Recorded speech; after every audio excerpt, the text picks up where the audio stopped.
ദൈവതിരുനാമത്തിന് മഹത്വം ഉണ്ടാകട്ടെ. കർത്താവായ യേശുക്രിസ്തുവിൻ്റെ സ്നേഹം നിറഞ്ഞ നാമത്തിൽ നിങ്ങൾക്ക് ഓരോരുത്തർക്കും എൻ്റെ എളിയ സ്നേഹവന്ദനം. പ്രിയ മാതാപിതാക്കളെ, പ്രിയ സഹോദരീ സഹോദരങ്ങളെ, പ്രിയ യൗവനക്കാരെ, പ്രിയ കുഞ്ഞുകുട്ടികളെ, നിങ്ങളെ ഏവരെയും യേശു സ്നേഹിക്കുന്നു. നിങ്ങളെ അനുഗ്രഹിക്കുവാൻ യേശു ഇങ്ങനെ കാത്തു നിൽക്കുകയാണ്. എന്നാൽ പിന്നെ അങ്ങ് അനുഗ്രഹിച്ചാൽ പോരെ? ഇല്ലേ? അനുഗ്രഹിക്കും, യേശു അനുഗ്രഹിക്കും. പക്ഷേ നാം ചെയ്യേണ്ട ചില കാര്യങ്ങളുണ്ട്. യേശു അനുഗ്രഹിക്കാൻ തൻ്റെ കരം ഉയർത്തി നിൽക്കുകയാണ്. പക്ഷെ നാം യേശുവിനോട് ചില വാക്കുകൾ പറയണം. യേശുവിനെ സ്വന്തം രക്ഷിതാവും കർത്താവുമായി നാം ഹൃദയത്തിൽ സ്വീകരിക്കണം. യേശുവിന് വേണ്ടി നമ്മുടെ ജീവിതം വിട്ടുകൊടുക്കണം. യേശു കാൽവരി ക്രൂശിൽ എനിക്ക് വേണ്ടി മരിച്ചതുകൊണ്ട് ഞാൻ യേശുവിന് വേണ്ടി ജീവിക്കുമെന്ന് നാം ദൈവസന്നിധിയിൽ തീരുമാനമെടുക്കണം. യേശു എനിക്ക് വേണ്ടി കാൽവരി ക്രൂശിൽ മരിച്ചതിനാൽ ഞാൻ യേശുവിന് വേണ്ടി ജീവിക്കും. അതാണ് യഥാർത്ഥ സമർപ്പണം. കർത്താവിന് സ്തോത്രം. യേശു എൻ്റെ പാപങ്ങളും യേശു എൻ്റെ ശാപങ്ങളും ക്രൂശിൽ വഹിച്ചു. എനിക്ക് സ്വാതന്ത്ര്യം തരാൻ യേശു കാൽവറിയുടെ മരക്കുരിശന്മേൽ 3 ആണികളിൽ കെട്ടപ്പെട്ടവനായി കിടന്നു. എല്ലാം എനിക്ക് വേണ്ടി. യേശു അടിയേറ്റത് എനിക്ക് വേണ്ടി, യേശു തുപ്പലേറ്റത് എനിക്ക് വേണ്ടി, യേശു ശാപഗ്രസ്തനെ പോലെ തൂങ്ങിയത് എനിക്ക് വേണ്ടി, എല്ലാം എനിക്ക് വേണ്ടി എന്ന് തിരിച്ചറിയുന്നതാണ് യഥാർത്ഥമായ ഒരാത്മീക സുബോധം. യേശുവിൻ്റെ അടിപ്പണരാൽ നമുക്ക് സൗഖ്യം വന്നു. നമുക്ക് സൗഖ്യം തരാൻ യേശു അടിയേറ്റു. നമ്മുടെ നിന്ന മാറ്റാൻ യേശു നിന്ദിക്കപ്പെട്ടു. കാർക്കിച്ച് തുപ്പി യേശുവിൻ്റെ മുഖത്തേക്ക്. അതുവരെയും അനേകായിരങ്ങൾ ആദരവോടെ കണ്ട യേശുവിനെ പരസ്യമായി ആക്ഷേപിച്ചു. യേശുവിന് ഏറ്റത് ശരീരത്തിലെ പീഡ മാത്രമായിരുന്നില്ല പ്രിയരെ. യേശുവിൻ്റെ മനസ്സിൽ മാനസികമായി പീഡ ലഭിച്ചു. ആത്മാവിൽ പീഡ യേശു അനുഭവിച്ചു. എങ്ങനെ? മനുഷ്യന്റെ പാപം മുഴുവൻ തൻ്റെ ശരീരത്തിലേക്ക് ഏറ്റുവാങ്ങുക എന്നുള്ള ആത്മീയമായ കാര്യത്തിൽ വലിയ പീഡ. ശരീരത്തിലും മനസ്സിലും ആത്മാവിലും പീഡ അനുഭവിക്കുന്ന നമ്മെ വിടുവിക്കുക. ഇന്ന് മാനസികമായ പീഡയിൽ കഴിയുന്നവർ ആരെങ്കിലും ഉണ്ടോ? മാനസിക വിഭ്രമം, മാനസിക രോഗം, ഡിപ്രഷൻ, അങ്ങനെയെല്ലാം കഴിയുന്നവർ ആരെങ്കിലും ഉണ്ടെങ്കിൽ യേശുക്രിസ്തുവിന്റെ നാമത്തിൽ ഞാൻ നിങ്ങളെ അറിയിക്കട്ടെ, നിങ്ങളുടെ മാനസിക രോഗത്തിനുള്ള പരിഹാരവും യേശു കാൽവറിയിൽ വരുത്തി കഴിഞ്ഞു. യേശു നിന്നയേറ്റപ്പോൾ, യേശു പീഡയേറ്റപ്പോൾ, യേശു അപമാനിക്കപ്പെട്ടപ്പോൾ, യേശു തുപ്പലേറ്റപ്പോൾ, യേശുവിൻ്റെ തലയിലേക്ക് മുൾക്കിരീടം വെച്ചിട്ട് കോൽ കൊണ്ട് അടിച്ചപ്പോൾ, ആ മുള്ള് തലയോട്ടി പിളർന്ന് പുറത്തേക്ക് വന്നപ്പോൾ, അവിടുന്ന് ഇറ്റിറ്റ് രക്തം വീണപ്പോൾ, മകനെ, പ്രിയ മകളെ, നിനക്ക് വേണ്ടിയെല്ലാം യേശു സഹിക്കുകയായിരുന്നു. മനോഹരമായൊരു പാട്ടുണ്ട്. ഒരു പാട്ടല്ല, അനേകം പാട്ടുകൾ. കണ്ടാലോ ആൾ അറിയുകയില്ല, ഉഴവചാൽ പോൽ മുറിഞ്ഞിടുന്നു, കണ്ടാലോ മുഖശോഭയില്ല. എന്തിന്? പാട്ടുകാരൻ പറയുന്നു, മകനെ, മകളെ, എല്ലാം നിനക്ക് വേണ്ടി. ക്രൂശിൽ കണ്ടു ഞാൻ നിൻ സ്നേഹത്തെ. വേറൊരു പാട്ട്, ക്രൂശന്മേൽ കാണുന്നത് ആരിതാ, പ്രാണനാഥൻ പ്രാണനാഥൻ എൻ പേർക്കായി ചാകുന്നു. സ്നേഹത്തിന്റെ പ്രദർശനമായിരുന്നു എല്ലാം. പിതാവേ, ഇവർ ചെയ്യുന്നത് ഇന്നതെന്ന് ഇവരറിയാൽ ഇവരോട് ക്ഷമിക്കണമേ എന്ന് യേശു പ്രാർത്ഥിച്ചത് ക്രൂശിലെ സ്നേഹത്തിന്റെ പ്രദർശനമായിരുന്നു. എല്ലാം എനിക്ക് വേണ്ടി. ഹല്ലേലൂയ. ഇത് തിരിച്ചറിഞ്ഞ് യേശുവിനെ സ്വന്തം രക്ഷിതാവും കർത്താവുമായി സ്വീകരിച്ച് വചനപ്രകാരം യേശുവിനെ ഹൃദയം കൊണ്ട് വിശ്വസിക്കുകയും യേശുവിനെ വായ് കൊണ്ട് ഏറ്റുപറയുകയും ചെയ്താൽ നാം രക്ഷിക്കപ്പെടുമെന്നുള്ള ആ ദൈവിക വ്യവസ്ഥ പ്രകാരം യേശുവിനെ കൈക്കൊണ്ട് യേശുവിന്റെ നാമത്തിൽ വിശ്വസിക്കുന്ന ഏവർക്കും ദൈവമക്കളാകുവാൻ ദൈവം അധികാരം കൊടുത്തിരിക്കുന്നു എന്നുള്ള ആ ദൈവിക വചനത്തിന്റെ അടിസ്ഥാനത്തിൽ വിശ്വസിച്ചും ആശ്രയിച്ചും അതിനനുസൃതമായി നാം സമർപ്പിച്ച് മുന്നോട്ട് പോകുമ്പോൾ സ്വർഗത്തിലെ ദൈവത്തിന്റെ മകനും മകളുമാകാനുള്ള പദവി നമുക്ക് ലഭിക്കും. ഇങ്ങനെ സ്വർഗത്തിലെ ദൈവത്തിന്റെ മകനും മകളുമായി കഴിയുമ്പോൾ യേശുവിന്റെ ഉയർത്തപ്പെട്ടിരിക്കുന്ന കരം, അനുഗ്രഹിക്കുന്ന കരം നമ്മുടെ ശിരസിൽ കർത്താവ് വയ്ക്കും. പിന്നെ അങ്ങോട്ട് മുന്നോട്ട് ജീവിതം അനുഗ്രഹിക്കപ്പെട്ടതാകും. ആത്മീയമായും ഭൗതികമായും. ഞാൻ പറഞ്ഞത് എല്ലാ ഞെരുക്കങ്ങളും മാറുമെന്നല്ല, നിങ്ങൾ കോടീശ്വരന്മാരാകുമെന്നൊന്നും അല്ല ഞാൻ പറഞ്ഞത്. എന്നാൽ എല്ലാത്തിനും കർത്താവ് നീക്കുപോക്കും പോക്കുവഴിയും തരും. നിങ്ങളുടെ ജീവിതത്തിൽ നിങ്ങളൊരു പ്രതിസന്ധി അഭിമുഖീകരിക്കുമ്പോൾ യേശു ഓടി വരും. നിങ്ങൾ തീയിലൂടെ നടക്കുമ്പോൾ നിങ്ങൾ വെന്തുപോകുകയില്ല, യേശു വന്ന് പൊതിഞ്ഞു പിടിക്കും. നിങ്ങൾ വെള്ളത്തിലൂടെ പോകുമ്പോൾ വെള്ളം നിങ്ങളെ മുക്കിക്കളയുകയില്ല, യേശു നിങ്ങളെ കരങ്ങളിലെടുത്ത് ഉയർത്തിപ്പിടിക്കും. കഷ്ടകാലത്ത് എന്നെ വിളിച്ചപേക്ഷിക്കുക, ഞാൻ നിന്നെ വിടുവിക്കുകയും നീ എന്നെ മഹത്വപ്പെടുത്തുകയും ചെയ്യുമെന്ന് കർത്താവിന്റെ വചനമുണ്ട്. കഷ്ടകാലം വരുമ്പോൾ നാം കർത്താവിനെ വിളിക്കും, കർത്താവ് ഓടി വരും, കർത്താവ് നമ്മെ വിടുവിക്കും, നാം കർത്താവിനെ മഹത്വപ്പെടുത്തും. അത് കർത്താവിനെ സാക്ഷിപ്പാനൊരു അവസരമാകും.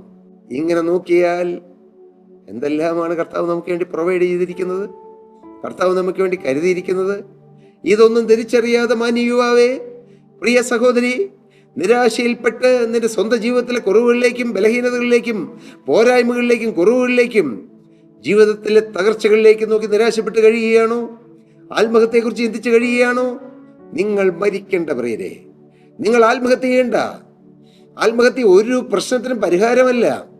നിങ്ങൾ മരിക്കേണ്ട. നിങ്ങൾക്ക് വേണ്ടി ഒരുവൻ മരിച്ചിട്ടുണ്ട്. ആരാണ് അത്? എൻ്റെ യേശുവാണ്.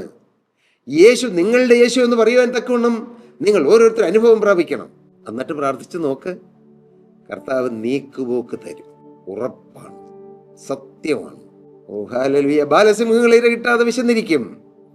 യഹോവയെ അന്വേഷിക്കുന്നവർക്കോ ഒരു നന്മയ്ക്കും കുറവ് വരികയില്ല. ഞാൻ ബാലനായിരുന്നു, വൃദ്ധനായി തീർന്നു. നീതിമാൻ തുണയില്ലാതിരിക്കുന്നതും അവന്റെ സന്തതി ആഹാരം ഇരക്കുന്നതും ഞാൻ കണ്ടിട്ടില്ല. വചനമാണത്. കർത്താവിന്റെ സ്തോത്രം. നീതിമാന്റെ സന്തതി അനുഗ്രഹിക്കപ്പെട്ടിരിക്കും. നിങ്ങൾക്കൊരു നീതിമാനായി നിൽക്കാമോ? നീതിപതിയായി നിൽക്കാമോ? സ്വയനീതിയല്ല. ഞാൻ നല്ലതൊക്കെ ചെയ്തു, നന്മയൊക്കെ ചെയ്തു ഞാൻ നീതിമാനായി എന്നല്ല. കാൽവരി ക്രൂശിൽ യേശു ചൊരിഞ്ഞ രക്തത്താലുള്ള നീതീകരണം, പാപമോചനം, നീതീകരണം, അത് നമ്മുടെ ജീവിതത്തിൽ അനുഭവിക്കാമെങ്കിൽ കർത്താവ് നമ്മുടെ കാര്യം ഏറ്റെടുക്കും.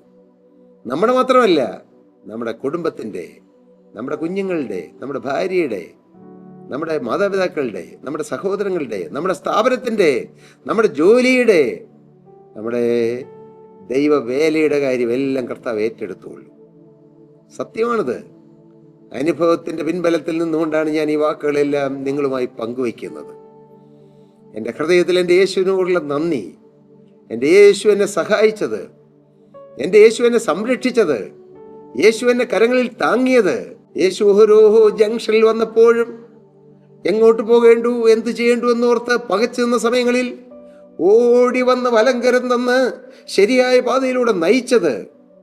ഒറ്റപ്പെടുത്തലുകളും കുറ്റപ്പെടുത്തലുകളും അടക്കം പറച്ചിലുകളെല്ലാം വന്നപ്പോൾ യേശു തന്നെ മാറിൽ എന്നെ അടക്കി പിടിച്ചത് എല്ലാം എനിക്ക് അനുഭവമാണ്. ഞാൻ മറക്കുകയില്ല എൻ്റെ യേശുവിനെ. എനിക്ക് മറക്കാൻ കഴിയുകയില്ല എൻ്റെ യേശുവിനെ. കാരണം യേശുവിനെ മറന്നാൽ എൻ്റെ ജീവിതം തീർന്നു. യേശുവിനെ മറന്നിട്ട് എനിക്കൊരു ജീവിതമില്ല. ഞാൻ അറിയുന്നു. എന്നെ മാത്രമല്ല, എൻ്റെ കുഞ്ഞുങ്ങളെ കർത്താവ് കരുതി, എൻ്റെ ഭാര്യയെ കർത്താവ് കരുതി, എൻ്റെ മാതാപിതാക്കളെ കർത്താവ് കരുതി. കർത്താവിന് സ്തോത്രം, ദൈവത്തിന് സ്തോത്രം. എൻ്റെ സഹോദരങ്ങളെ കർത്താവ് കരുതി. കർത്താവ് ഒന്നിനും കുറവ് വരുത്തിയില്ല. എൻ്റെ കർത്താവിന് വേണ്ടി ഇറങ്ങി തിരിച്ചാൽ ഞാൻ നിങ്ങളോട് പറയാം, കുറവൊന്നും വരികയില്ല. കുറവ് വരുന്ന കുറെ പാപങ്ങൾ മാത്രം. എന്നാൽ ലഭിക്കുന്നതോ വലിയ സമ്പത്ത്. എന്താ സമ്പത്ത്? സമാധാനത്തിന്റെ സമ്പത്ത്, സന്തോഷത്തിന്റെ സമ്പത്ത്, സംതൃപ്തിയുടെ സമ്പത്ത്, നന്ദിയുടെ സമ്പത്ത്. ആടിപ്പാടി ജീവനുള്ള ക്രിസ്തുവിനെ സ്തുതിച്ചുകൊണ്ടുള്ള സമാധാനത്തിന്റെ ഘോഷയാത്ര. ഹല്ലേലൂയ. ജീവനുള്ള ക്രിസ്തുവിന്റെ മഹത്വം കണ്ടുകൊണ്ട് കർത്താവിനെ ആരാധിക്കുന്ന തേജസ്സിന്റെ ആരാധനയുടെ മഹത്വം, ദൈവപ്രവൃത്തി കണ്ട് ദൈവത്തെ സ്തുതിക്കുന്ന അത്യന്തം ശ്രേഷ്ഠമായ അനുഭവം. ഒരു രോഗിക്ക് വേണ്ടി പ്രാർത്ഥിക്കുമ്പോൾ, ഒരു അത്യാവശ്യക്കാരന് വേണ്ടി പ്രാർത്ഥിക്കുമ്പോൾ കർത്താവ് ഓടി വന്ന് ഇറങ്ങി വന്ന് സൗഖ്യം കൊടുക്കുന്നത് കണ്ട് കർത്താവിനെ സ്തുതിക്കാനിടയാകുന്നു. ഈ അടുത്ത ദിവസവും ക്യാൻസർ ബാധിച്ച് വലിയ ക്രിട്ടിക്കലാണെന്ന് ഡോക്ടർ പറഞ്ഞു. പക്ഷേ ഞങ്ങൾ ഒരുമിച്ച്, ഞാനും എൻ്റെ പ്രിയ ഭാര്യ ഒരുമിച്ച് മുഴങ്കാലിൽ നിലത്തിരുന്ന് ഞങ്ങൾ ഒരുമിച്ച് പ്രാർത്ഥിച്ചു, കൈകോർത്ത് പിടിച്ച് പ്രാർത്ഥിച്ചു. കർത്താവേ, ക്രിട്ടിക്കലാണെന്നാണ് ഡോക്ടർ പറയുന്നത്, സ്പ്രെഡായി എന്നാണ് ഡോക്ടർ പറയുന്നത്. ഒരുപാട് നാളായി ക്യാൻസർ തുടങ്ങിയിട്ടെന്നാണ് ഡോക്ടർ പറഞ്ഞത്. കർത്താവേ, ക്രിട്ടിക്കലാണെന്നാണ് ഡോക്ടർ പറഞ്ഞത്. ഉടനെ എൻ്റെ കർത്താവ് എന്നെ ആശ്വസിപ്പിച്ചുകൊണ്ട് പറഞ്ഞു, no, it is not critical, it is very normal. നോർമലുമല്ല, അതിലും താഴെയാണ്. ഞാൻ ആ കുടുംബത്തോട് വിളിച്ചു പറഞ്ഞു. അവർക്ക് ആദ്യം വിശ്വസിക്കാൻ കഴിഞ്ഞോ എനിക്കറിയില്ല, കാരണം ഡോക്ടർ അങ്ങനെ പറഞ്ഞല്ലോ. പക്ഷേ അടുത്ത ദിവസം പെറ്റ് സ്കാൻ ചെയ്തു. പെറ്റ് സ്കാൻ ചെയ്തപ്പോൾ റിസൾട്ട് എനിക്ക് അയച്ചു തന്നു. കുഴപ്പമില്ല, ഇറ്റ്സ് നോർമൽ. ഒരു സർജറി കഴിഞ്ഞു, ഇനിയും സൗഖ്യത്തിനായി വെയിറ്റ് ചെയ്യുന്നു. ഞങ്ങൾ നിരന്തരം പ്രാർത്ഥിക്കുന്നു. ഞങ്ങളുടെ പ്രെയർ വാരിയേഴ്സ് ടീം എല്ലാ ദിവസവും വെളുപ്പിന് 4:00 എഴുന്നേറ്റ് ഒരു കൂട്ടം ദൈവമക്കൾ ദേശത്തിന്റെ നാനാഭാഗങ്ങളിലിരുന്ന് പ്രാർത്ഥിക്കുന്നു, ഉറക്കളിച്ചിരുന്ന് പ്രാർത്ഥിക്കുന്നു. 4-ാം യാമം, പ്രാർത്ഥനയുടെ യാമമാണത്. വെളുപ്പിന് 4:00 എഴുന്നേറ്റ് പ്രാർത്ഥിക്കും. 1 മണിക്കൂറോ 1.25 മണിക്കൂറോ പ്രാർത്ഥിക്കും. വീണ്ടും 4:45 പ്രാർത്ഥനായോഗത്തിലുള്ള എല്ലാ പുരുഷന്മാരും ചേർന്ന് മാത്രം പ്രാർത്ഥിക്കും. 4:45 7 മണിയാകുമ്പോൾ പ്രാർത്ഥനായോഗത്തിലുള്ള എല്ലാ സഹോദരിമാരും ചേർന്ന് ഒരുമിച്ച് വേറെ പ്രാർത്ഥിക്കും. ഇങ്ങനെ പ്രാർത്ഥനകൾ, ജീവനുള്ള ദൈവത്തോട് പ്രാർത്ഥനകൾ, കർത്താവ് ഓരോന്നിനും മറുപടി തരുന്നത് കണ്ട് ഞങ്ങൾ കർത്താവിനെ സ്തുതിക്കുന്നു. എല്ലാം ഏകനായി മഹാത്ഭുതങ്ങളെ പ്രവർത്തിക്കുന്ന കർത്താവ് എല്ലാം ചെയ്യുന്നു. ഞങ്ങളാരുമല്ല ചെയ്യുന്നത്, ഞങ്ങൾക്കാർക്കും ചെയ്യാൻ കഴിവില്ല, പക്ഷെ ചെയ്യുന്ന ഒരുവനുണ്ട്. അന്ന് പത്രോസും യോഹന്നാനും പറഞ്ഞു, പൊന്നും വെളിയും ഞങ്ങൾക്കില്ല, പക്ഷെ ഞങ്ങൾക്കൊന്നുണ്ട്. എന്ത്? നസറായനായ യേശുവിന്റെ നാമം. ആ നാമത്തിൽ സൗഖ്യമുണ്ട്, ആ നാമത്തിൽ വിടുതലുണ്ട്, ആ നാമത്തിൽ മാനസിക രോഗങ്ങൾ മാറും, ആ നാമത്തിൽ ബന്ധനങ്ങൾ അഴിയും, ആ നാമത്തിൽ ഊരാ കുടുക്കുകൾ മാറും, ആ നാമത്തിൽ വലിയ ശാപക്കെട്ടുകൾ പൊട്ടിമാറും. ഹല്ലേലൂയ. അനുഭവങ്ങൾ 100 കർത്താവ് തന്നിട്ടുണ്ട്. പ്രിയപ്പെട്ടവരെ, തകർന്ന കുടുംബങ്ങൾ കർത്താവ് പണിയെന്ന് ഞാൻ കണ്ടുകൊണ്ടിരിക്കുന്നു. നിരാശപ്പെട്ട് ആത്മഹത്യ ചെയ്താൽ മതി എന്നോർത്തിരുന്ന കുടുംബങ്ങൾ വളരുന്നു ഞാൻ കാണുന്നു. നിരാശപ്പെട്ട് തലമുമ്പിട്ടിരുന്ന അനേക കുടുംബങ്ങളിൽ കർത്താവ് തളിര് കൊടുക്കുന്നത് ഞാൻ കണ്ടുകൊണ്ട് കർത്താവിനെ സ്തുതിക്കുന്നു. എല്ലാം പ്രവർത്തിക്കുന്ന എൻ്റെ നാഥൻ, എൻ്റെ യേശുവാണ്. എൻ്റെ പ്രിയപ്പെട്ട യേശു എല്ലാം ചെയ്യുന്നത് കണ്ട് പാവപ്പെട്ട അടിയൻ കർത്താവിനെ സ്തുതിക്കുന്നു. ഈ സൗഭാഗ്യ ജീവിതം നിങ്ങൾക്ക് വേണമോ പ്രിയരെ? കുടുംബം സ്വർഗമാകും.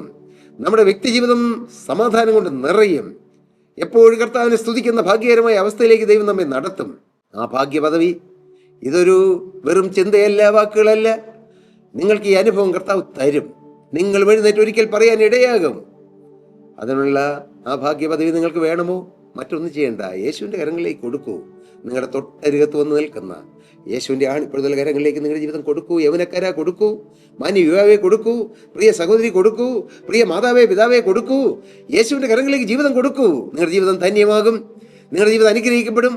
അതിനിടയാകട്ടെ എന്ന് പ്രാർത്ഥിച്ചുകൊണ്ടും ആശംസിച്ചുകൊണ്ടും അനുഗ്രഹിച്ചുകൊണ്ടും എൻ്റെ വാക്കുകളെ നിർത്തുന്നു. ദൈവനാമം മഹത്വപ്പെടട്ടെ. പ്രിയ സഹോദരങ്ങളെ, ഞങ്ങളുടെ പ്രയർ ടീമിനെ കുറിച്ചെല്ലാം നിങ്ങളോട് പറഞ്ഞല്ലോ.